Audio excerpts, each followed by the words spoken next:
cause effect analisis, terus kemudian ada apa waste analisis dan seterusnya ya.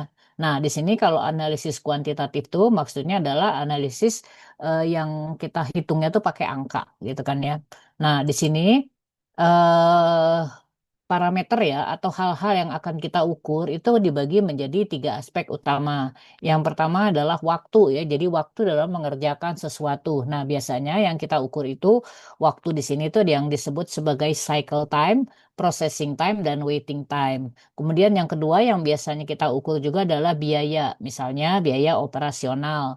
Kemudian yang ketiga adalah kualitas ya. Nah, kalau kualitas ini kan susah ya kalau diukur pakai angka. Maka yang diukur di sini adalah churn rate dan net promoter score. Apa itu churn rate ya?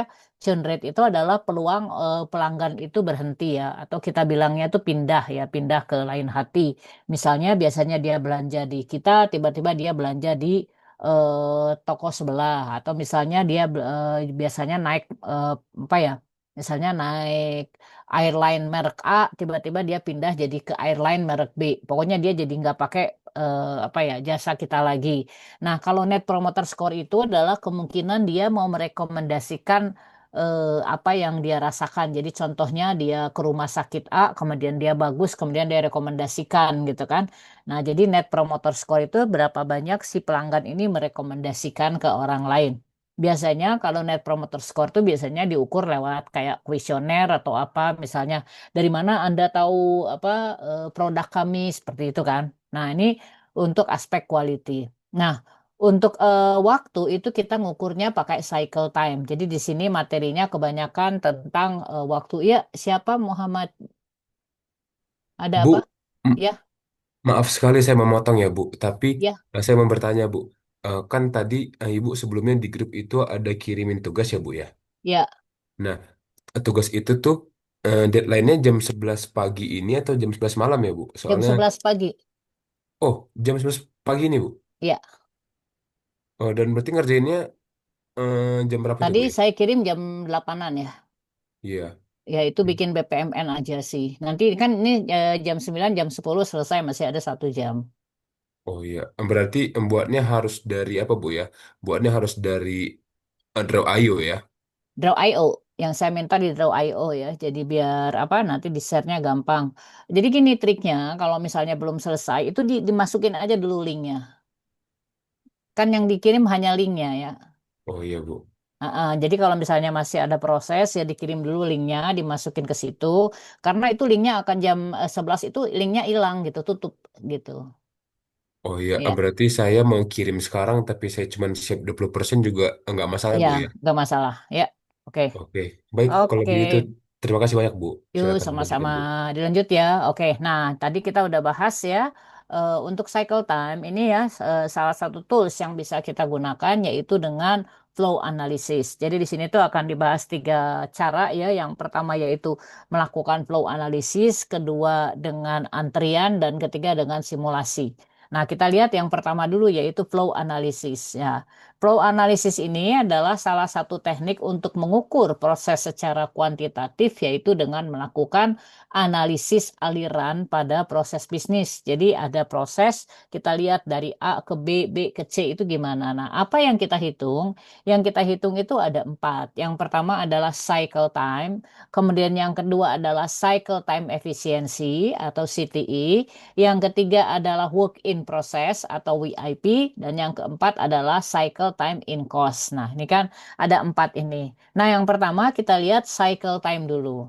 Cycle time itu apa? Cycle time itu adalah waktu yang diperlukan untuk satu rangkaian proses. Jadi cycle time ini bukan satu satu aktivitas ya, tapi ada beberapa aktivitas. Misalnya proses apa ya? Misalnya proses pendaftaran.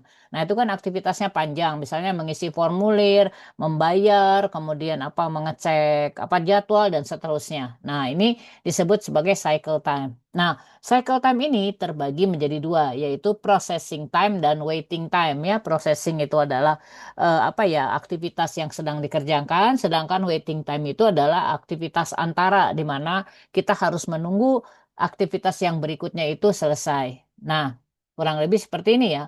Nah, dikaitkan dengan yang materi minggu kemarin, jadi processing time ini adalah aktivitas yang terkait dengan value adding. Sedangkan waiting time itu non value adding ya, kayak mengirimkan, menerima. Nah, itu kan disebutnya non value adding. Nah, bagaimana cara kita menghitung cycle time berdasarkan jenis flow? Nah, flow itu kan bermacam-macam ya. Ada yang lurus, ada yang bercabang gitu kan. Nah, di sini kita lihat ya, kalau misalnya flow-nya itu sekuensial kayak begini ya, udah A lanjut B, udah B lanjut C, maka cycle time itu dijumlahkan dari masing-masing proses. Misalnya, aktivitas A ini 10 menit, aktivitas B itu 20 menit, maka cycle time-nya ditambahin aja 10 tambah 20 yaitu 30, kan? Nah, kemudian yang kedua, bagaimana kalau prosesnya bercabang? Nah, bercabang tuh ada dua, ada AND, ada XOR ya. Nah, kalau AND itu kan dua-duanya harus dikerjakan ya. Misalnya dari A menjadi B dan C. Nah, kan dan ya. Artinya misalnya C udah selesai tapi B belum selesai, ya tetap belum selesai dihitungnya karena proses itu akan selesai kalau B dan C dua-duanya dikerjakan. Maka cycle time untuk kondisi seperti ini adalah milih yang paling lama ya, yaitu yang ditambahkan A tambah B ya, bukan A ditambah C. Nah, kenapa dipilih yang paling lama? Karena meskipun C udah selesai tapi B-nya belum kan. Maka ini totalnya adalah A tambah B seperti ini.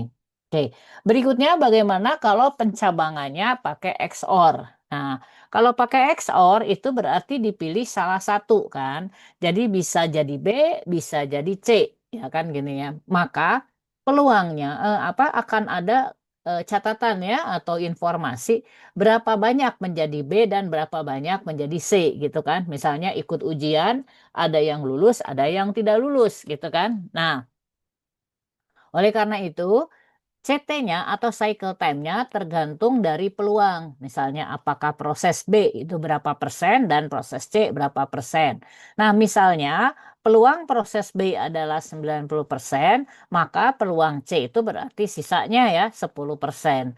Maka cycle time ini saya kasih OR ya. Maksudnya untuk yang tipe XOR ini adalah 0,9 kali 20 ditambah 0,1 kali 10. Maka hasilnya adalah 18 ditambah 1, 19. Maka cycle time keseluruhannya adalah A tambah B ditambah C. Tapi B tambah C-nya ini adalah 19 ya, yaitu yang berupa persentase tadi. Oke, nah berikutnya yaitu kalau misalnya prosesnya itu ada peluang dia itu balik lagi atau loop ya, atau rework misalnya tidak lengkap, belum lulus, atau apalah gitu ya, belum memenuhi syarat dan seterusnya. Nah, ada kemungkinan pekerjaan itu diulang. Nah, biasanya kalau diulang itu kan ada kontrol di sininya, mengapa atau syarat apa dia harus diulang. Nah, di sini juga sama, ada peluang ya, berapa persen pekerjaan itu harus diulang.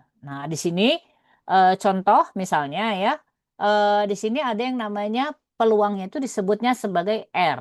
Ya, di sini ada angka R, maka cycle time-nya adalah T waktu biasanya dibagi 1 dikurangi R. Contoh nih misalnya, biasanya pekerjaan itu 1 hari, tapi ada peluang diulang sebanyak 20%. Maka cycle time-nya adalah 1 dibagi 1 dikurangi 0,2, di mana 0,2 itu dari R ini tadi kan, maka hasilnya adalah 1,25 hari. Nah, ini untuk yang keempat ya. Jadi biasanya dalam alur yang panjang itu kita mendeteksi mana yang sekuensial, mana yang AND, mana yang XOR, dan mana ada peluang loop atau rework.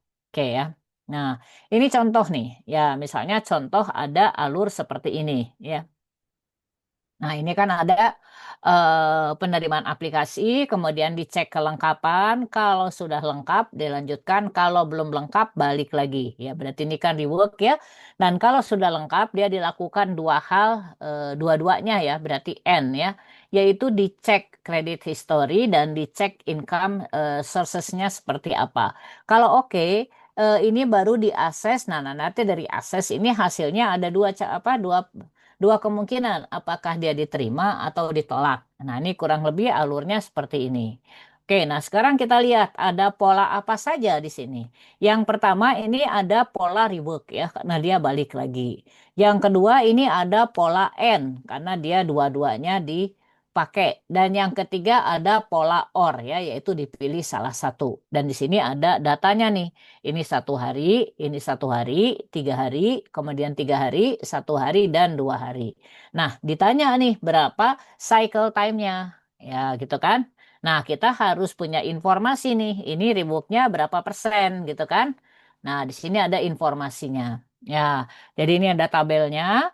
Kemudian ada informasinya di bawah sini ya. Kalau kita kecilkan, di sini terdapat 20% kasus dokumen tidak lengkap sehingga perlu dicek ulang rework. Nah, kemudian di sini 60% dari aplikasi disetujui ya atau ditawari kredit. Jadi di sini ya oke-nya itu 60% berarti yang di reject-nya 40% gitu kan. Nah, bagaimana cara kita menghitung CT-nya? Nah, dari sini kita hitung nih. Yang pertama adalah yang peluang rework ya. Jadi di sini kan cek completeness itu 1 hari ya. Karena dia ada rework 20% berarti 1,25. Kemudian yang kedua adalah City untuk kasus N. Di sini ada 1 dan ada 3. Kita pilih yang terlama, 3. Berarti 3 yang diambil. Kemudian berikutnya ada City yang ini nih. Kalau ini kan langsung ditambah ya, 3. Nah yang ini nih untuk yang OR, ini ada 1 dan 2 dengan peluang yang 1 hari ini 60%, yang 2 hari ini 40%. Maka di sini kita tulis ya. CT XOR ini 0,6 dikali 1 hari ditambah 0,4 kali 2 hari. Maka hasilnya adalah 1,4. Maka seluruhnya adalah 1,25 ditambah 3 ya, ditambah 3 ditambah 3 yang ini tadi, ditambah yang ini nih persentase yang pakai XOR ya, yaitu 1,4. Maka total seluruhnya adalah 8,65 hari. Gitu. Oke, sampai sini gimana? Apakah bisa dipahami?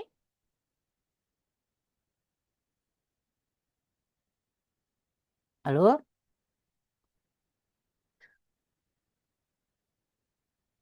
Apakah cukup jelas ini cara ngitungnya? Bu, izin Ya, bertanya. Berarti ya. ini berarti ini salah satu advance MBPMN ya Bu ya, kalau pakai gateway seperti ini ya. Iya kan kalau di ini kan emang ada gateway kan kalau di Iya Bu. BPMN. Iya. Karena kan kalau yang kami pelajari di kelas sebelumnya Bu, kalau memang dia nggak pakai gateway atau nggak ada notation, kalau nggak ada special atau intermediate annotation dia berarti yang standar Bu. Dan kalau saya rasa sih Oh. kalau ini emang yang up advance gara-gara kan dia ada gateway-gatewaynya. Iya, memang begitu kan kalau nggak pakai gateway kan prosesnya jadi nggak lengkap ya. Karena kan Iya dalam Bu. proses tuh pasti ada kondisi-kondisi kan. Oke, kita lanjut ya. Maksudnya ini cara ngitungnya jelaskan ya. Jadi tergantung dari tipe gateway-nya, apakah dia N atau XOR ya. Nah, kan itu bisa kita lihat dari ceritanya gitu kan. Misalnya ceritanya apakah dia itu harus N gitu ya. Misalnya contoh nih, misalnya syarat sidang ya. Contoh, sudah lulus misalnya semua mata kuliah dan ya TOEFL-nya di atas 450. Berarti kan dan nih. Jadi kalau salah satu tidak dipenuhi, tidak bisa nih dia sidang misalnya gitu kan. Oke. Nah, kemudian kita lanjut ya. Jadi yang pertama tadi cycle time. Yang kedua adalah cycle time efficiency. Cycle time efficiency ini rumusnya adalah TCT, di mana TCT ini adalah total cycle time. Nah, nanti kita bahas ya, total cycle time itu apa ya? Total cycle time untuk proses ya. Kalau ini kan hari ya hitungannya. Kalau proses tuh dia ngerjainnya itu berapa lama satu pekerjaan tadi dibagi cycle time keseluruhan. Nah, contoh ya, di atas ini cycle time-nya adalah 8,65 days ya. Nah, processing time ini ada data lagi ya. Di sini processing time ini untuk setiap pekerjaan kayak cek completeness itu memang dikasihkan alokasinya 1 hari. Tapi orang nggak seharian juga ngerjain cek completeness untuk satu pekerjaan ya. Misalnya ngecek udah lengkap belum? Ya kayak misalnya saya dikasih ngoreksi ujian 1 hari, tapi saya ngoreksinya itu nggak seharian itu juga ya. Artinya misalnya satu anak itu butuh 10 menit misalnya gitu kan. Nah itu satu pekerjaan itu seperti apa. Nah ini ada yang namanya processing time. Nah processing time ini juga sama ya memperhatikan asumsi di atas. Jadi contoh ya check completeness itu 2 hari dengan asumsi 20% rework. Dari mana? Dari yang di atas tadi kan. Ya Maka processing time-nya sama ya, 2 hari, sorry bukan 2 hari ya, 2 hours ya, 2 jam, 2 dibagi 1 dikurangi 0,2, maka dapatlah 2,5 hours ya. Kemudian cek credit history dan cek income source ya, ini ada 2 pekerjaan. Yang pertama itu 30 menit, yang kedua itu adalah 3 hours. Diambil yang mana? Yang terlama ya, yaitu 3 hours. Nah, kemudian access application 2 hours, kemudian make credit offer atau notify rejection. Nah, kalau make credit offer itu prosesnya sekitar 2 jam, sedangkan notify itu 30 menit. Nah, dengan asumsi 60% accepted. Maka kita hitung nih, 0,6 kali 2 ditambah 0,4 dikali 0,5 hours, yaitu 30 menit ini tadi kan. Maka hasilnya adalah 1,4. Nah, dari totalnya, total processing time ini itu mendapatkan 8,9 hours ya. Jadi ditambah nih kerjaan A, kerjaan B, kerjaan C dan seterusnya. Kemudian dibagi dengan durasinya tadi yang dalam bentuk hari ya. Nah, asumsikan 1 hari kerja itu 8 hours, maka 8,65 days tadi ya, itu sama dengan 8,65 kali 8 dapatlah 69,2 hours. Maka efisiensinya adalah CTE-nya, total processing time-nya 8,9 hours dibagi 69,2 hours. Dapatlah 12,9%. Oke, nah sekarang kita melihat nih ya, efisiensi itu kan pakai persen-persen. Karena efisiensi itu ukurannya berapa waktu yang tersedia, kalau dari waktu ya, kalau dari itu berapa yang kita pakai gitu ya. Nah ini disebut juga sebagai pemanfaatan resource atau resource utilization. Contoh nih misalnya, eh apa ya, misalnya petugas administrasi ya, dia bekerja 8 jam sehari. Nah, apakah selama 8 jam itu dia kerjanya full treng-treng 8 jam? Ya mungkin cuma 6 jam atau mungkin 5 jam. Lah, 3 jamnya ngapain ya? Mungkin kepotong istirahat, kepotong makan, kepotong ini itu dan segala macamnya. Nah, maka utilisasinya itu tidak 100%. Ya, jadi di sini muncullah istilah resource utilization atau RU ya. Nah, di mana RU ini adalah waktu yang dihabiskan oleh resource pada proses pekerjaan dibandingkan waktu yang diberikan. Jadi misalnya kita kasih jatah dia sehari, sebenarnya dia ngerjain itu nggak nyampe sehari juga gitu kan. Nah, di sini ya, rata-rata resource menganggur atau resource kosong itu adalah 40% dari alokasi gitu ya. Rata-rata berarti yang efektifnya cuma 60% gitu ya. Nah, ini sebenarnya bukan suatu hal yang jelek gitu ya. Kok dia nggak 100% sih? Nah, justru resource allocation yang di atas 90% itu menunjukkan gejala yang negatif gitu. Kenapa? Karena dia itu banyak sekali pekerjaan sampai dia itu nggak ada idle-nya. Nah, itu apa yang terjadi? Ya, itu di sini kita lihat ya, dampak dari utilisasi resource yang di atas 90%. Yang pertama yaitu exponential Q growth ya. Jadi kalau resource-nya itu utilisasinya 90%, itu mengakibatkan antrian yang panjang. Kenapa? Karena dia ngerjain sesuatu tuh lama gitu ya. Nah, di sini ya, eh jadi kalau dia resource utilization di atas 90% bisa mengakibatkan antrian 9 kali lebih lama dibandingkan kalau ada jeda waktu atau idle-nya 50%. Nah ini kalau misalnya bingung kenapa ya kayak gitu ya. Contoh misalnya nih ya, ada teller bank ya atau customer service lah. Nah itu ya rata-rata kita hitung misalnya waktu dia melayani satu customer itu misalnya 30 menit rata-rata nih ya. Nah, kalau misalnya ya, kalau misalnya dia itu benar-benar 30 menit gitu ya. Misalnya habis nih tank 30 menit.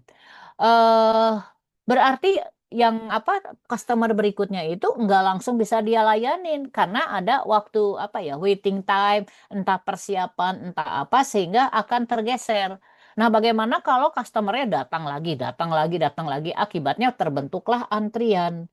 Nah, tapi gimana kalau misalnya harusnya jatah dia tuh 30 menit nih satu customer, tapi baru 10 menit atau 20 menit udah beres. Nah, maka dia ada 10 menit kosong sampai customer berikutnya datang, oh langsung gitu ya. Jadi ada customer lagi itu dia masih bisa apa ya, ada waktu jeda sehingga customer berikutnya segera bisa dilayani. Nah, itu ya konsep utilisasi resource ini. Jadi nggak berarti kalau utilisasinya 100% itu bagus, enggak gitu kan. Nah, yang kedua yaitu pengaruhnya kepada bottlenecks ya. Nah, jadi kalau misalnya resource-nya utilisasinya tinggi gitu ya, disebutkan di sini bahwa tugas dengan durasi 1 detik itu ya, mungkin perlu waktu 5 detik kalau utilisasinya 80%. Tapi kalau utilisasinya di atas 90% itu bisa meningkat jadi 10 detik. Loh, kenapa jadi lebih lama? Ya karena dia apa ya? Sibuk ya, ada banyak sekali pekerjaan yang harus dia lakukan. Nah, ini teori resource ini tadi. Nah, kemudian berikutnya, akibatnya dampaknya adalah sistem instability. Instability itu apa? Jadi dengan utilisasi yang di atas 90 atau 90% ini bisa kita anggap sebagai tanda-tanda kritis ya atau critical warning sign, yaitu ada potensi terjadinya kerusakan atau kelelahan gitu. Jadi contohnya mesin gitu ya, terus gitu nggak ada istirahatnya. Nah ini bahaya. Jadi mesin itu nanti bisa cepat rusak ya. Kalau orang tuh ya jadi cepat capek karena hampir nggak ada jeda gitu kan. Nah ini resource utilization. Jadi gimana caranya kita mengatur utilizationnya itu jangan sampai di atas 90% gitu kan. Oke, kita lanjut nih. Yang berikutnya adalah work in process atau WIP. Nah, work in process ini ya, itu ada hukum namanya hukum Little ya. Hukum Little itu bukan hukum kecil ya, tapi memang namanya Little siapalah gitu. Nah, dia itu mengatakan work in process itu sama dengan lambda dikalikan cycle time. Nah, apa itu lambda? Lambda itu adalah rata-rata jumlah pekerjaan per satuan kerja. Yaitu contohnya misalnya customer service dalam sehari bisa melayani misalnya katakanlah 10 orang. Nah, maka lambdanya adalah 10 orang per hari. Ya, itu kurang lebih seperti itu. Contoh nih, misal ya. Misalnya, dalam 1 tahun itu ada 250 hari kerja ya. Kemudian dalam 1 tahun itu ya total pengajuan kredit selama 1 tahun terakhir nih ya dari data ada 2.500 gitu ya. Nah, berarti jumlah rata-rata aplikasi per 1 hari kerja adalah 2.500 dibagi 250. Dapatlah 10 ya. Nah, misalnya saat ini pas dicek ya pas kita amatin ya proses itu ternyata terdapat 200 aplikasi pengajuan kredit ya. Jadi saat ini ada 200 nih. Maka walk in prosesnya adalah 200 nih ya. Maka cycle time-nya adalah ya saat ini ya yaitu walk in proses dibagi lambda. Jadi dapatlah 20 hari kerja. Berarti dengan kondisi saat ini ada 200 aplikasi berarti rata-rata satu aplikasi itu perlu 20 hari kerja sampai disetujui. Nah, ini work in process. Kemudian berikutnya adalah cycle time in cost. Nah, kalau cycle time in cost ini yaitu perhitungan biaya pakai uang ya, biaya operasional berapa. Nah, berarti kita harus punya data ya, berapa perhitungannya. Nah, biasanya perhitungannya itu dibagi dua, yaitu resource cost atau biaya sumber daya manusia dan mungkin ada biaya lain gitu kan. Nah, ini contoh ya untuk aktivitas ini tadi cek completeness gitu kan. Di sini ada 2 kali 25, 25 ini rate-nya ya. Misalnya orang 1 hari itu dibayar berapa lah gitu kan. Nah, atau berapa biaya yang dihabiskan. Cek kredit history. Nah, ini adalah satuan waktunya ya. 2 jam, setengah jam, 3 jam, 2 jam, 2 jam, dan setengah jam ya. Nah, jangan lupa juga yang sebelumnya juga dibawa tuh asumsi bahwa di check completeness ini ada 20% rework dan yang ini tuh 60% approve ya. Nah, di sini saya kasih tanda coret ya karena ini ada yang salah di datanya ya. Di sini kan ditulisnya 50 harusnya 100 ya karena ini kan ada 2 kali 50 100 ya. Jadi saya coret. Jadi ada materi yang apa yang di slide itu ditulisnya 50. Nah, itu salah ya. Oke, jadi di sini kita lanjut dihitung sama kayak yang sebelumnya yaitu memperhatikan peluang rework atau peluang opsi yes or no-nya. Nah, ini contoh ya. Jadi dari sini biayanya kita hitung untuk biaya ya. Misalnya cek completeness itu ada 50 kan totalnya karena ada 20% rework, maka biayanya jadi sekian. Kemudian cek credit history check income source. Nah, bedanya di sini itu enggak dipilih or ya, karena ini bukan bukan waktu kan. Kalau waktu mah dipilih yang terlama. Kalau biaya mah semuanya dipakai ya. Jadi di sini di total nih. Cek credit history dengan check income source itu ditambahkan, enggak dipilih salah satu gitu kan. Enggak dipilih misalnya 75 yang terlama, enggak gitu kan. Kemudian access application 100, kemudian make credit offer. Nah, ini dihitung juga berdasarkan persentase ya. 60% dikali 100 dan notify rejectionnya adalah 40% dikali 25.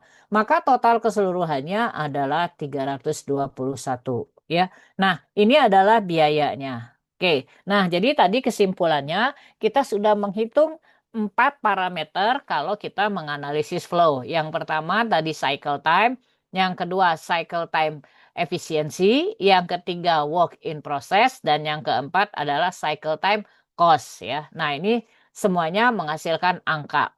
Nah, meskipun kelihatannya praktis ya, ternyata cycle time ini punya keterbatasan.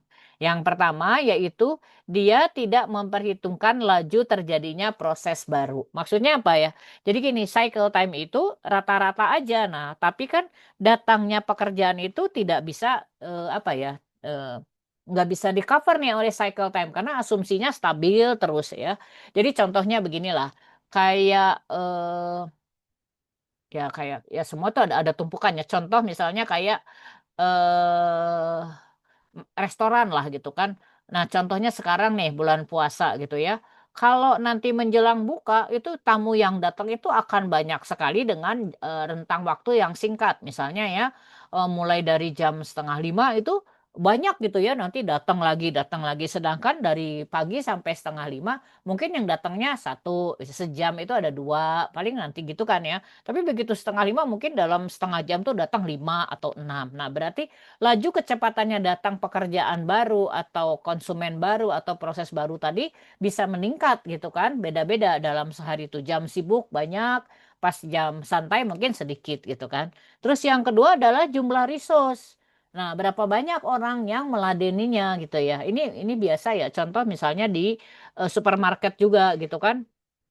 Kalau hari biasa ya atau jam-jam biasa mungkin ya kita nggak lihat yang ngantri nih di apa di kasir. Tapi begitu tanggal awal bulan gitu ya, wah numpuk tuh di kasir karena jumlah konsumen yang datang tuh banyak, sedangkan kasirnya jumlahnya tetap segitu kan, misalnya tetap segitu juga. Nah, di sini ada jumlah resource yang tersedia ya. Nah, apa ya dampaknya? Arrival rate yang tinggi, jadi banyaknya yang datang pekerjaan tadi dalam waktu yang singkat, itu akan menyebabkan beban sumber daya yang tinggi atau high resource contention ya. Jadi apa si sumber daya tadi sibuk sekali. Nah, ini mengakibatkan waktu tunggu yang lama atau antrian. Ingat ya, tadi kan utilisasi yang di atas 90% itu menyebabkan antrian ya.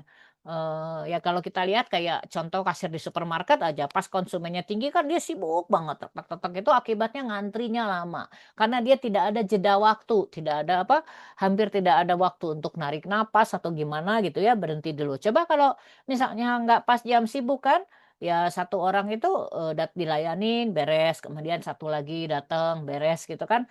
Jumlah antriannya nggak sebanyak pada saat apa ya waktu sibuk misalnya awal bulan gitu atau nanti tuh nanti menjelang Idul Fitri gitu kan atau biasanya menjelang tahun baru kayak gitu kan. Nah, kemudian berikutnya akibatnya juga adalah cycle time aktivitasnya tinggi.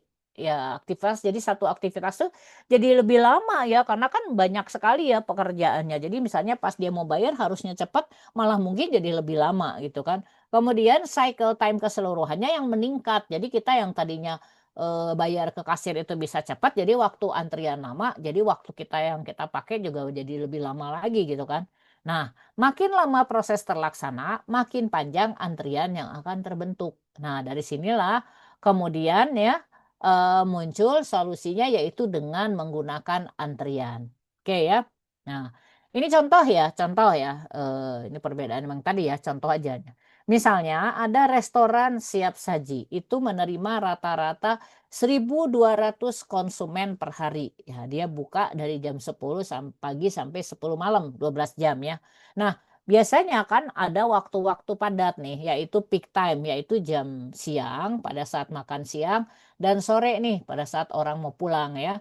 Jadi 3 jam, jam 12 sampai jam 3, kemudian jam 6 sampai jam 9 malam. Nah, tercatat dari data itu restoran menerima sekitar 900 konsumen secara keseluruhan. Maksudnya untuk 3 jam yang siang dan 3 jam malam ini ya. Dan pada saat diamati saat ini ya, pada saat dicek itu ada 90 konsumen. Nah, sedangkan pada waktu tidak padat itu kapan? Yaitu sebelum jam 12, antara jam 3 sampai jam 6 dan di atas jam 9 malam. Itu rata-rata menerima 300 konsumen. Nah, saat diamati tercatat ada 30 konsumen. Oke, nah kemudian kita harus menghitung nih.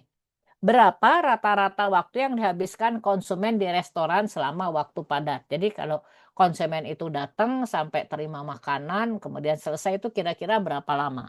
Nah, berdasarkan hukum Little ini tadi ya, kita lihat dari rata-rata jumlah pekerjaannya per satuan kerja. Oke, kita lihat dulu ya. Untuk yang kasus peak time itu berarti antara jam 12 sampai jam 3 dan antara jam 6 sampai jam 9. Berarti 6 jam ya. Di sini dia menerima 900 konsumen. Ini data ya. Berarti lambdanya adalah 900 per 6 atau 150 konsumen per jam. Jadi dalam 1 jam ada sekitar 150 konsumen di waktu puncak ya. Nah, sedangkan saat pengamatan ada 90 konsumen. Waktu dicek sekarang ada 90 nih. Jadi work in process-nya 90. Maka cycle time-nya adalah work in process dibagi lambda, yaitu 90 dibagi 150 atau 0,6. Ya. 0,6 dikali, karena tadi kan pertanyaannya waktu ya. Nah, 0,6 ini dikali 1 jam ya, yaitu 60 menit, maka rata-ratanya adalah 36 menit. Gitu ya. Ini pada saat jam sibuk. Nah, bagaimana pada saat waktunya tidak sibuk ya? Waktu tidak sibuk itu yaitu jam 10 sampai 12, 15, 18 dan 21 sampai 22 ya. 6 jam juga kan. Nah, di sini total customernya ada 300, berarti lambdanya 300 per 6, 50 ya. Nah, kemudian saat diamati itu ada 30 konsumennya. Maka average time-nya adalah sama ya, 36 menit. Nah, kemudian apa yang dilakukan oleh restoran supaya dia bisa meningkatkan jumlah konsumen tanpa harus menambah ruangan. Jadi ruangannya udah segitu-gitunya. Nah, gimana gitu ya?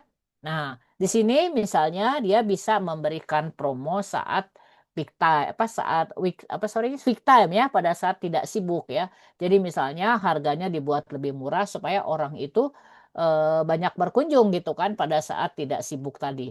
Tapi kalau kita lihat ini data ternyata sama aja ya. Di jam sibuk segini, jam nggak sibuk segini. Apa pengaruhnya ya kita nawarin dia di saat jam tidak sibuk? Ya berarti solusinya adalah bagaimana ini kita persingkat. Jangan 36 menit. Nah, mungkin dipersingkat menjadi 20 menit. Jadi apa yang harus kita lakukan? Yaitu kita harus mengefisiensikan proses pelayanan gitu kan ya. Gimana caranya supaya proses pelayanannya itu lebih cepat gitu kan, sehingga lebih banyak konsumen yang bisa dilayani. Nah, ini eh yang disebut sebagai apa ya? Cycle time ya, cycle time dan pengaruhnya terhadap frekuensi pekerjaan dan laju apa ya, datangnya pekerjaan gitu kan. Oke, nah selanjutnya nih. Nah, tadi kan kita udah bahas ya, dalam kenyataannya bisa saja yang datang itu lajunya nggak sama. Misalnya ada yang dalam sejam itu cuman sedikit yang datang, bisa jadi dalam sejam itu banyak sekali yang datang. Maka disinilah muncul kasus yang namanya antrian. Ya, kan tadi sudah dibahas gitu ya. Kalau utilitas resource-nya itu tinggi, itu mengakibatkan banyak apa sih banyaknya waktu yang diperlukan untuk memproses, itu akan memicu terjadinya antrian. Nah, di sini ya. eh jadi biasanya kita melaksanakan perubahan proses bisnis itu adalah untuk mengatasi adanya keterbatasan kapasitas. Nah, Sehingga kita tuh perlu menyelaraskan berapa biaya penambahan kapasitas dan apakah dengan nambah kapasitas tadi didapatkan apa ya, perolehan produktivitas atau perolehan duit yang lebih banyak lagi. Nah, kurang lebih seperti itu ya. Nah, analisis antrian dan waktu tunggu ini sangat penting pada sistem layanan ya, karena besarnya biaya tunggu itu bisa besarnya waktu tunggu tadi bisa mempengaruhi biaya tunggu dan kehilangan potensi penjualan atau loss sell. Ini kenapa? Yaitu karena orang males nunggu nggak jadi gitu, nggak jadi beli di kita dan seterusnya. Ya contohnya misalnya kita bukber nih ya di mall ya di Pujasera atau di mall yang gede gitu ya. Contohnya misalnya di mana lah di TSM gitu. Kita mau masuk restoran ini, waduh waiting listnya lama nggak jadi. Masuk restoran ini waiting listnya lama nggak jadi. Jadi harusnya ada nambah potensi customer, jadi nggak jadi ya. Kenapa? Karena ngelihat, aduh waktu tunggunya lama sekali, waiting listnya sampai 5 atau 10 gitu ya. Udah kita nggak jadilah. Nah, padahal kalau lewat dikit misalnya dari waktu buka puasa lah, misalnya jam berapa tuh agak kosong ya. Tapi kan semua orang pengennya dapatnya di jam yang sama gitu ya. Nah, oleh karena itu ini apa ya? Gimana cara ngakalinya gitu kan? Karena tadi kan setiap orang yang nggak jadi beli ke kita itu adalah lost sale namanya, gara-gara waktu tunggu tadi. Oke, contoh nih ya, pada ruang UGD di rumah sakit ya. Nah, di sini contohnya, misalnya pasien nyampe di UGD dengan ambulan atau kendaraan mereka sendiri. Di situ ada satu dokter yang jaga nih. Kalau yang pasiennya datang satu, kemudian mungkin sejam lagi atau 1,5 jam lagi datang satu, itu masih kepegang ya sama dokternya. Tapi gimana kalau pasiennya datang-datang dalam jumlah yang banyak gitu kan? Nah, di sini kan apa ya, lama-lama si dokternya tadi nggak kepegang lagi. Nah, mungkin pertanyaannya gitu ya, apakah dengan menambah apa ya dokter jaga itu bisa apa ya bisa memperbaiki waktu antrian pasien ini tadi gitu kan? Nah, jadi pertanyaannya, apakah kita perlu menambah dokter jaga ya supaya lebih banyak pasien yang terlayani gitu kan? Oke. Nah, disinilah muncul yang namanya teori antrian. Nah, teori antrian ini dasarnya adalah teori matematik ya untuk menganalisis sistem yang memiliki sumber daya. Nah, asumsinya seperti ini. Terjadinya antrian itu karena adanya hal yang tidak teratur. Nah, apa yang tidak teratur ya? Kalau yang teratur dulu tuh yang kayak gimana? Yaitu kalau misalnya waktu datangnya tertentu. Misalnya contoh jam 9 ada, jam 9.30 ada, jam 10 ada, jam 10.30 ada. Nah, itu biasanya tidak terjadi antrian karena kita tahu pasti kapan ya pekerjaan berikutnya datang. Yang kedua, mungkin waktunya nggak sama, tapi jedanya sama. Contoh misalnya, si A 30 menit ya. Nunggu 10 menit, si B 30 menit. Nunggu 10 menit, si C. Nah, si C ini agak lama nih, 40 menit.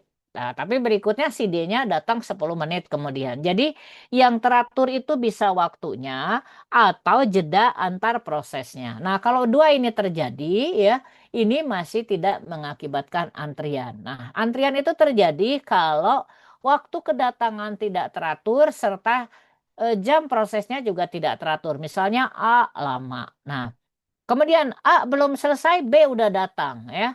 Kemudian B belum dilayani, C udah datang dan seterusnya. Jadi waktu kedatangannya tidak beraturan, waktu pemrosesannya juga tidak beraturan dan jedanya juga tidak beraturan. Maka di sini muncullah queuing ya atau antrian. Nah, jadi antrian ini terjadi akibat adanya variabilitas pada waktu ya pelaksanaan atau waktu memproses pekerjaan maupun waktu antar kedatangan atau interarival. Nah, peluang antrian ini akan meningkat seiring dengan meningkatnya beban ya. Biasanya meningkatnya beban itu hasil dari banyaknya pekerjaan yang datang. Nah, jika utilitas sumber daya mendekati 100%, maka akan terjadi antrian yang parah dan terlalu lama atau kita sebut sebagai bottleneck gitu kan ya.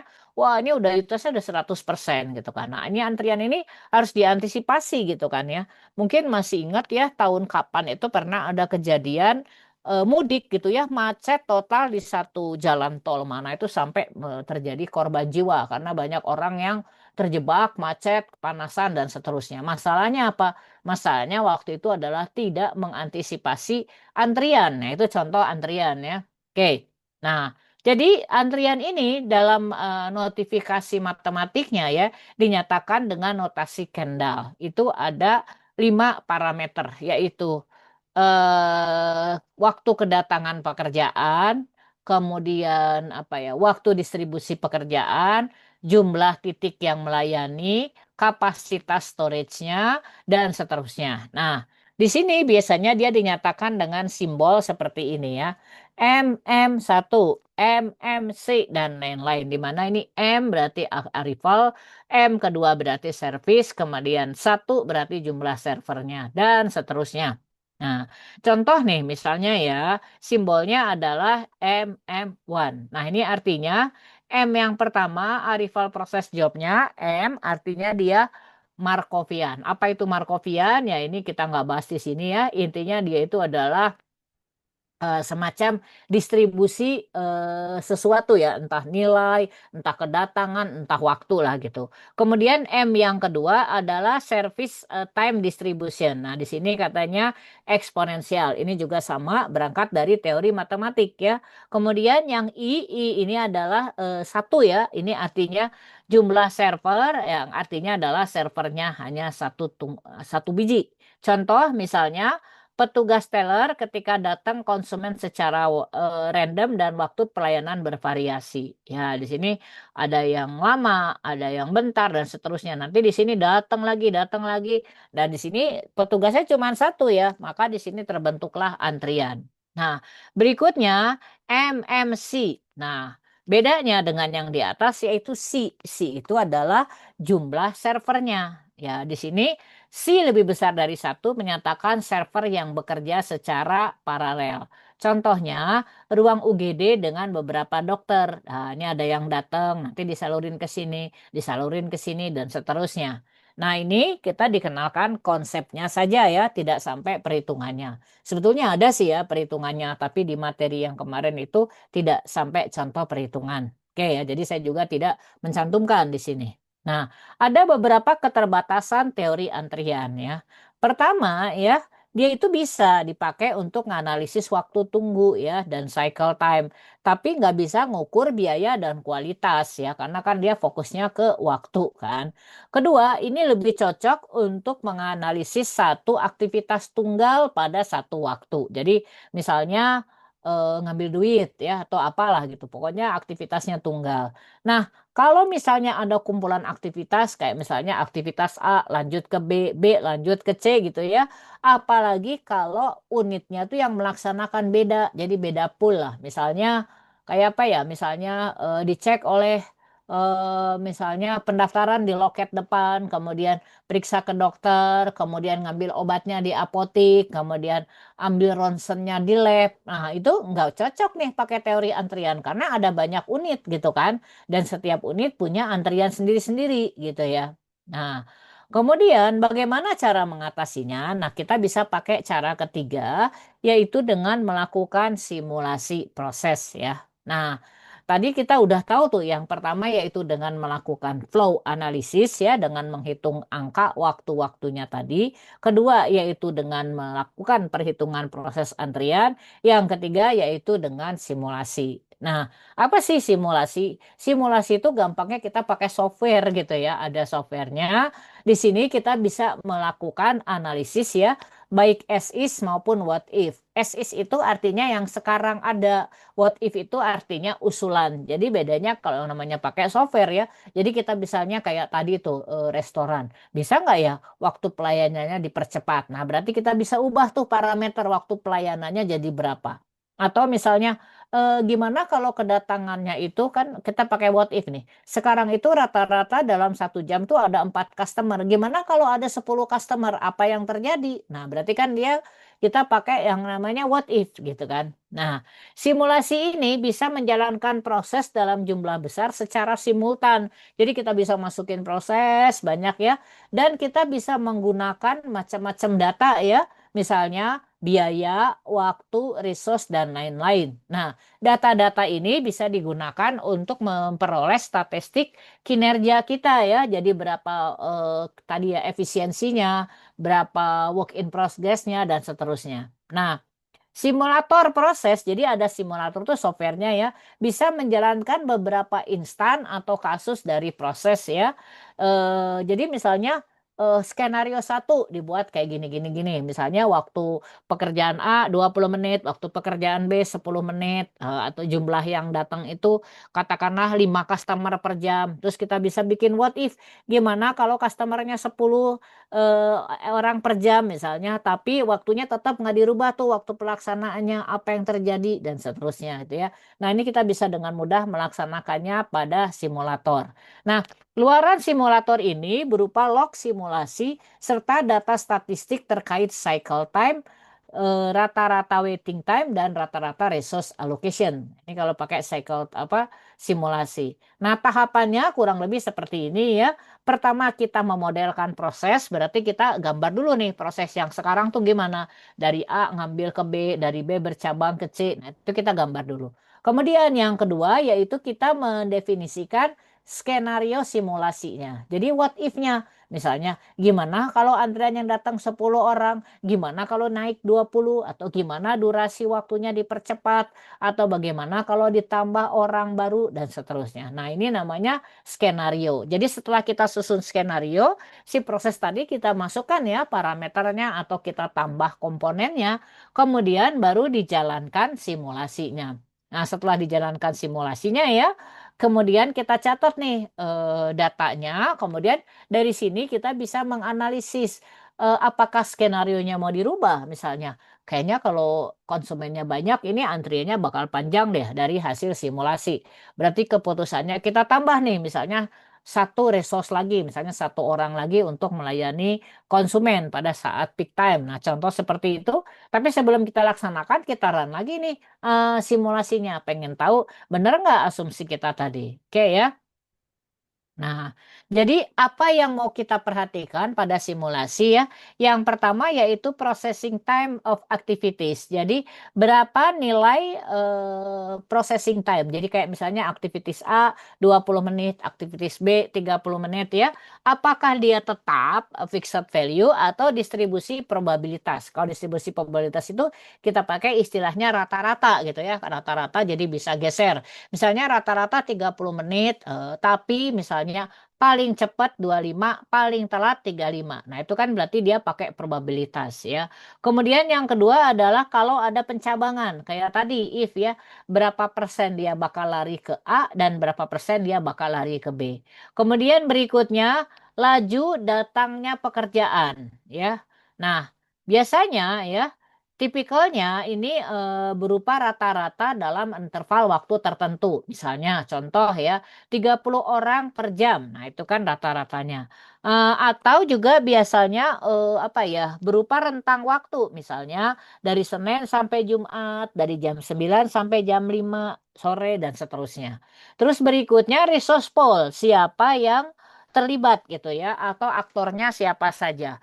Berikutnya, bagaimana tugas tadi diberikan kepada resource pool. Oke ya. Nah, ini contoh ya, kalau yang tadi di atas tadi dimasukkan ke dalam sebuah proses simulasi. Nah, skenario tuh ini. Ya, asumsi nih. Contoh ya, arrival rate-nya asumsikan ada 2 aplikasi per jam. Kemudian inter-arrivalnya setengah jam. Jadi misalnya ada aplikasi masuk jam 1, nanti aplikasi yang barunya masuknya 1.30 gitu kan ya. Kemudian di sini ada negatif exponential distribution ya, jadi ini teori matematiknya. Kemudian simulasinya diasumsikan untuk 5 hari kerja dari jam 9 sampai jam 5 sore. Nah, kurang lebih hasilnya seperti ini ya. Jadi ini dengan kondisi tertentu, jadi dia bisa menampilkan proses duration, proses waiting time, berapa biaya, dan seterusnya. Tentunya harus ada data-data pendukung ya, yang lengkap gitu kan. Nah, kita bisa menggunakan tools apa saja untuk melakukan simulasi ini. Mulai dari ARIS, Bizagi, kemudian ada Oracle, ada Visual Paradigm, dan seterusnya. Tapi dari sekian banyak tools itu ya, saya kemarin nemu nih tools yang kita bisa langsung nyoba tanpa harus install ya. Nah, yaitu yang namanya BP Simulator. Nah, ini kurang lebih seperti ini. Jadi di sini kita langsung apa ya, langsung coba-coba tanpa harus install apapun gitu ya. Tapi ini kelemahannya dia apa ya namanya itu interface-nya kurang bagus lah ya, agak kurang apa ya familiar. Tapi ini kita coba ya, dia sudah punya demo di sini ya. Nah, di sini contohnya, di sini ada demo ya proses pengajuan kredit. Nah, ini dia sudah punya parameternya, sudah dimasukkan asumsi-asumsinya. Kita lihat contohnya nih ya, 10 of service point ya. Ada 10 titik layanan. Nah, dengan ada 4 permintaan per jam ya. Kemudian ada asumsinya adalah break untuk makan siang. Nah, ini asumsi. Kemudian di sini ada alurnya dan di sini ada ya penugasannya, misalnya account manager dan seterusnya. Nah, cara menjalankannya kurang lebih seperti ini. Nah, kita lihat asumsi ya, ini datang kerjaan, ada tugas dan seterusnya. Kelihatan ya? Nah, setelah kita run, kita bisa berhentikan ya. Di sini kita lihat ternyata di setiap apa? Di setiap titik tadi rata-rata ada dua ya, ada dua apa? Dua antrian nih kayak gini. Ini udah datang, ini masih. Jadi ini nggak terlalu padat lah gitu kan ya. Bagaimana kalau misalnya jumlah yang datangnya tadi nggak beraturan, kita bisa ngelihat di titik mana nih apa dia numpuknya. Nah ini ya, kalau kita hentikan ya stop gitu ya. Nah selesai, kemudian kita bisa melihat dashboardnya. Nah ini dashboardnya, kita lihat di sini ada sekian banyak pekerjaan yang sudah apa disimulasikan di sini. Kemudian ya, waktu pemrosesannya rata-rata 39 menit, transportasinya 17 menit, waktu tunggunya adalah 12 menit, gitu kan? Nah, sehingga cycle time-nya ya dari sekian banyak simulasi tadi gitu ya, itu cycle time-nya adalah 2 menit 42 detik gitu ya untuk satu pekerjaan yang diamati di sini. Nah, ini contoh ya. Ini contoh pakai BP simulator. Kemungkinan besar nanti praktikumnya tuh tentang ini ya, kemungkinan besar nih ya. Karena praktikumnya kan hanya satu kali ya. Ya, jadi kuncinya adalah kita nggak tahu ya tadi pakai tools apa kan. Saya pakainya BP simulator. Bentar, tadi kok jadi ganti ya. Nah, ini kan. Nah, ini saya nyobain pakai ini ya karena saya males install Visual Paradigm dan lain-lain. Kita juga bisa ya mencoba-coba di sini, hanya mungkin fiturnya atau cara mengisikannya pasti akan berbeda kalau misalnya kita pakai Visual Paradigm ya. Saya ada yang sudah saya coba ya. Cuman ini tuh yaitu tadi interface-nya agak-agak susah ya dipelajari ya. BP simulator, saya bentar ya saya. Oke, saya share screen lagi. Sekarang kelihatan nggak BP simulatornya? Apakah kelihatan? Kelihatan Bu, ini udah ada BP Oke simulator. ya. Nah, saya tuh sudah punya. Jadi kalau kita pakai ini, kita tuh bisa bikin baru kayak gini ya, new gitu ya. Nah, di sini kita bisa masukkan, misalnya function ya, kemudian function gitu kan. Terus di sini generator tuh inputannya apa. Nah, cuman dia tuh ya mungkin itulah tadi ya apa kurang kurang kurang interaktif ya kalau menurut saya kok agak susah ya. Contoh misalnya saya dari sini pengen ke sini tuh nggak bisa langsung tarik gitu ya. Kita harus pakai jadi dari tas ini ya. eh nah, di sini ada atributnya. Nah, di sini consumer artinya yang berikutnya. Nah, di sini konsumernya kita tarik ke sini. Nah, baru gitu loh. Jadi kayak gitu. Jadi agak susah juga. Terus misalnya dari sini ya ke konsumernya tambah ya di sini lagi ya. Nah, ini ke konsumernya tambah ke sini. Nah, gitu kan. Ya, jadi dia nggak ada gerbang kayak X or N kayak gitu. Jadi kalau dia cabang dua tuh langsung kayak begini. Nah, ini contoh saja. Kemudian di sini kita bisa definisikan misalnya kapan ya, misalnya dari sini dia datangnya misalnya ada 144 ribu ya, 140, 1440 ya selama 24 jam. Ya, silakan. Bu, maaf Bu, ini share screen-nya boleh Ibu ulang nggak Bu ya? Soalnya ini Oh, nge-freeze kalau di saya Bu. oke, bentar ya, saya share stop lagi.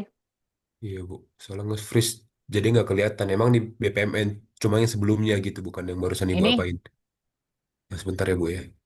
udah kelihatan belum? Coba Ibu ganti Bu. Ya, Oke oke coba oke ya. udah Bu. Oke oke Oke, udah. saya tutup. Oke, Ya, terima kelihatan kasih ada Bu. perubahan. Iya. Oke oke. Jadi kalau saya tambah contoh, nih gitu kan ya.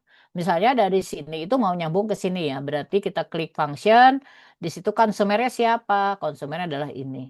Nah, gitu loh. Jadi agak apa ya? Nggak intuitif ya menurut saya kan. Kita intuitifnya ditarik-tarik tapi nggak bisa gitu kan ya. Ternyata harus kayak begitu ya. Ini kelemahannya. Tapi ya lumayan lah karena ini kan nggak harus install apa-apa ya. eh Terus yang susah itu adalah nanti itu menentukan apa ya apa skenarionya. Karena agak nggak familiar ya kalau menurut saya, kita nggak tahu tadi berapa harus dieksekusinya kenapa kayak begitu kan. Nah itu mungkin yang apa perlu familiarisasi lah. Saya juga baru nyobain ini. Nah ini kelebihannya adalah di sini kita bisa simpen ya. Jadi kalau misalnya apa ini bisa di sini ada disimpan.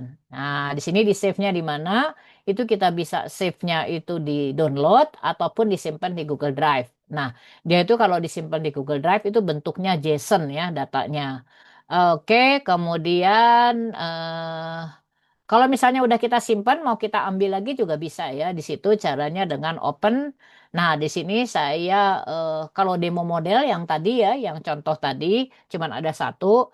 Nah, kalau local disk yang udah kita simpan di komputer kita, kalau Google Drive yang sudah kita simpan di Google Drive. Saya ambil satu yang udah ada di Google Drive ini ya. Apa ya namanya simulator ada nggak? Simulasi satu. Nah, ini ada ya. Nah, ini simulasi satu ya. Nah, ini ya. Nah, ini yang tadi, yang apa? Yang contoh yang tadi ya. Accept application, check completeness. Nah, di sini kan ada ya, check completeness kalau lengkap. Nah, ini saya tambahkan nih, check user profile. Karena kan langsung dari situ check completeness itu cabang ke check credit history dan cek apa income source. Jadi dia nggak ada nih gateway ini. Jadi saya tambahkan saja di sini task generator ya. Nah, di sini juga sekaligus pengontrol supaya kalau nggak lengkap itu balik lagi nih ke menerima aplikasi ya, dicek ulang dan seterusnya. Nah, ini kita bisa simpan, cuma nanti untuk ngerannya tadi harus ditambah nih, ini berapa datang kedatangannya gitu kan ya. Nah, ini udah saya coba-coba tapi kok nggak jalan gitu ya, nggak tahu kenapa. Cuman ini mungkin bisa dicek ya tuh, dia nggak keluar-keluar nih ya. Pada waktu default awalnya keluar nih, apa yang dirubah saya juga nggak tahu lah. Pokoknya intinya kita bisa apa ya mencoba ini ya untuk membuat semacam simulasi ya. Mungkin nanti teman-teman dengan seringnya nyoba-nyoba mungkin lebih explore. Tapi kalau udah masang pakai Visual Paradigm, ya mending pakai Visual Paradigm aja gitu ya karena udah familiar. Ini karena saya males aja install Visual Paradigm gitu kan. Nah, itu ya tentang software simulasi. Jadi ini hanya contoh saja, saya pilih salah satu ya. Misalnya pakai Bizagi juga bisa sih ya, pakai apa juga bisa. Intinya kita harus tahu apa prosesnya kita gambarkan, terus yang paling penting adalah memasukkan parameter-parameternya tadi. Nah, untuk cara memasukkan parameter dan menyusun skenario-nya itu tergantung dari software simulasi yang nanti kita pakai ya. Jadi nanti mungkin untuk praktikum pakai apa ya? Kalau kemarin pakai apa? Visual Paradigm ya? Iya Bu, kalau yang praktikum sebelumnya kami pakai Visual Paradigm. Paradigm. Nah, mungkin kemungkinan sekarang pakai Visual Paradigm juga. Cuman saya nggak tahu ya. Visual Paradigmnya ada lisensi kampus atau gimana ya kemarin? Iya Eh, Bu, kalau saya nggak salah kami juga downloadnya dari kampus gitu Bu, Nah, webnya. mungkin kalau lisensi dari kampus mungkin lengkap ya dengan simulasinya ya. Karena kalau yang di web itu nggak bisa ya, simulasi itu harus di-download gitu kan. Kan Visual Paradigm itu ada yang versi gratisannya ya di web. Nah, itu mungkin yang webnya itu nggak bisa ya, saya cek. Tapi kalau yang diinstal di lokal itu bisa.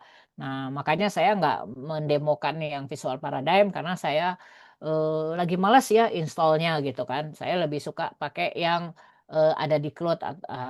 Contohnya kayak misalnya ini ya BP Simulator. Oke, nah itu kurang lebih ya materi hari ini. Jadi kalau kita review ulang ya bahwa kita melakukan analisis kuantitatif itu pada intinya kita menghitung ya. Yang kita hitung adalah waktu, biaya, dan quality. Tapi di sini kan quality nggak kita bahas ya contohnya. Nah, untuk waktu itu kita bisa ngitungnya dengan melakukan flow analysis. Nah, di situ ada 4 ya parameternya yaitu cycle time efficiency, kemudian work in process, dan yang satunya lagi itu adalah cycle time cost ya. Nah, 4 itu. Kemudian kalau misalnya nggak apa ya, laju kedatangannya tidak beraturan berarti bakal menyebabkan antrian, maka kita bisa menggunakan teori antrian ya. Tapi di sini juga di materi ini nggak dibahas tuh teori antrian detailnya kayak gimana ya. Sebetulnya ada sih di bukunya gitu ya, di buku Fundamental Business Process Management, tapi mungkin karena nggak di apa ya, nggak masuk cakupan lah ya. Mungkin kita lebih fokus melakukan simulasi waktu aja ya. Nah, berikutnya adalah ya pakai simulasi ya. Simulasi ini berarti kita pakai simulator, pakai software. Nah, kurang lebih itu materi hari ini. Sampai sini, apakah ada yang mau ditanyakan? Bu, saya izin bertanya boleh, Bu? Ya, Nah, ini saya hanya sedikit penasaran aja. Kan tadi ya, kita sudah menganalisis nih, Bu ya, flow analisis. ya. Nah, apakah flow analisis seperti ini bisa dijadikan acuan, Bu? Semisal nih kita semisal saya punya franchise Solaria ya, Bu ya. Mm-mm, Restoran Solaria. Nah, mm-mm. apakah saya bisa menggunakan teknik analisis ini untuk menentukan berapa pekerja saya, berapa waktu yang dibutuhkan untuk memasak, berapa yang dibutuhkan Iya, untuk betul bisa. shift-shiftan Bisa itu. karyawannya, dan juga kalau misalnya emang ada waiting Heeh. list, ntar yang lagi makan tuh dia maksimumnya berapa lama dia bisa di meja gitu, Bu. Iya, Apakah betul bisa? memang gitu salah satunya. Hmm. Heeh. Nah, cuma tadi itu ya, karena workflow ini nggak menghitung itu tadi masalah antrian. Kan kalau flow itu kan asumsinya waktunya tuh tetap ya ini berapa menit terus apa datangnya pekerjaan tuh gimana. Nah, kalau antrian kan misalnya kayak di restoran kan ada jam-jam sibuk tuh gitu kan. Gimana gitu ya. Makanya harus digabungkan sama teori antrian gitu. Nah, dalam teori antrian itu kita ada titik di mana kita itu harus nambah. Oh, ini ternyata nggak cukup nih kalau cuman satu ya, misalnya apa kasirnya atau cuman satu apa yang ngelayanin ordernya. Kita harus nambah nih, nambah orang ya supaya waktu tunggunya itu dikurangi gitu kan. Nah, itu pakai teori antrian. Makanya yang paling lengkap yaitu dengan simulator ini tadi. Sebenarnya di simulator kita juga harus tahu tadi kan waktu prosesnya berapa, jumlah kedatangan berapa gitu kan. Berarti kita tuh menggabungkan flow analisis dengan antrian. Cuman kalau di simulator kita nggak ribet ngitung-ngitung kayak matematis kayak gitu kan. Kita tinggal masuk-masukin kemudian ngeran nanti simulator ini yang akan melaporkan kurang lebih hasilnya gimana. Jadi betul itu ya pertanyaannya memang itulah yang digunakan di beberapa proses seperti supermarket, restoran, dan lain-lain. Nah, kita lihat kan kayak contohnya kayak di supermarket tuh ya. Kalau lagi jam sepi itu nggak semua teller dibuka ya, nggak semua sorry bukan teller, apa kasir ya, ada beberapa yang ditutup. Tapi kalau jam rame itu kadang-kadang dibuka ya. Oh ini kayaknya udah numpuk banget, diputuskan tuh ya. Nah biasanya kan ada yang monitor tuh. Waduh ini udah mengular nih antrian karena takut crash dibuka ditambah lagi gitu kan. Ini yang baru gitu kan. Nah itu contohnya kayak gitu. Gimana? Oke, Bu. Cukup menjawab? Saya rasa sudah sangat cukup menjawab. Terima kasih, Bu. Sama-sama. Oke, ada lagi yang mau ditanyakan dari yang lain? Silahkan. Bu, mungkin saya mau tanya lagi tentang tugas tadi, boleh nggak, Bu ya? Boleh. Oh gini, eh, kan kalau yang di pelajaran di proses pemilihan bisnis yang semester lalu itu kan Bu diajarkan Mm-mm. ada dua, ada basic dan juga di advance ya Advance. Bu ya. Heeh. Nah, nah, jadinya perbedaannya kan Bu cuman ada di intermediate event Bu. Kayak seperti kalau misalnya Heeh. eh, si si eventnya dimulai dari si siswa yang mengisi form. Nah, kalau Mm. yang di basic seperti yang kami pelajari dulu, kan kalau di basic itu dia start eventnya cuma warna hijau aja, Bu. Cuman kalau Ya, di advance kan dia ada logo message-nya, ada logo pesan. ya. Nah, ini Nah, yang pakai yang advance.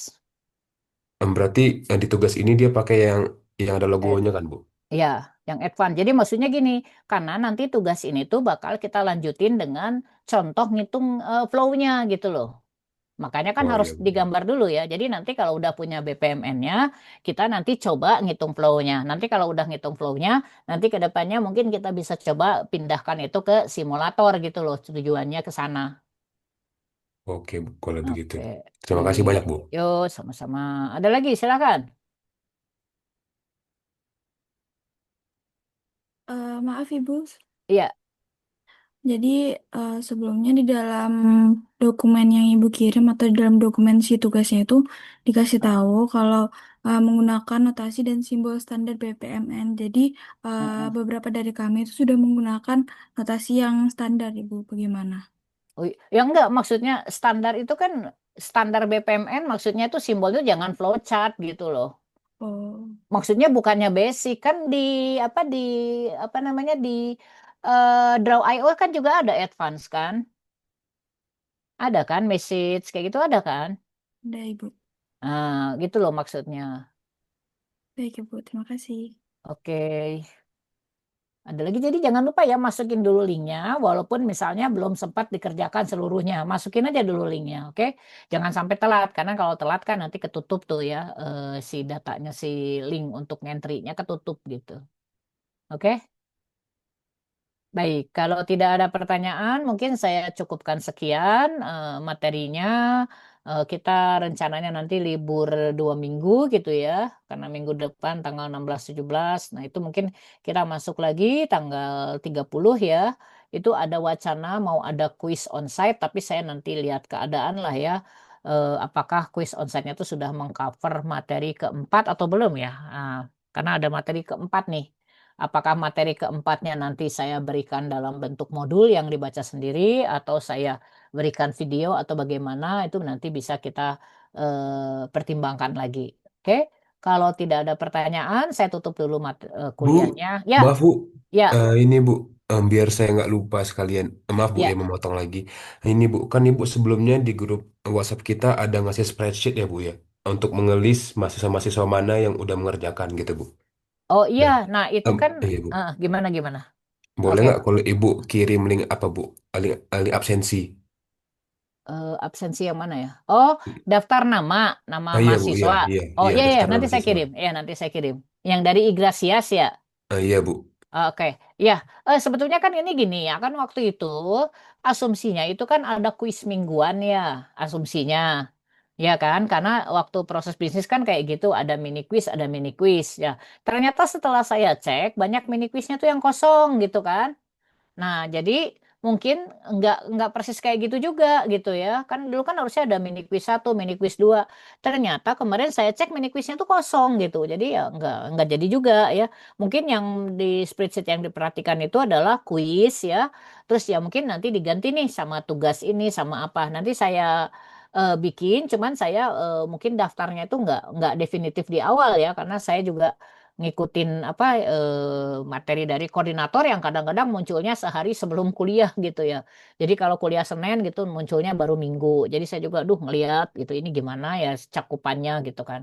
Ya kayak sekarang aja saya bikinkan apa keterangan dalam bahasa Indonesia ini yaitu dalam upaya menerjemahkan, karena kalau slide kayak gitu kan kita bingung ya ini angkanya dari mana datangnya. Nah, ini saya coba buat dalam bentuk ini supaya lebih mudah dipahami. Oke, itu ya. Jadi nanti daftar nama mahasiswa saya kirimkan di grup. Kalau saya lupa, tolong di reminder aja ya, ditagih aja gitu kan. Oke, ada lagi yang mau ditanyakan?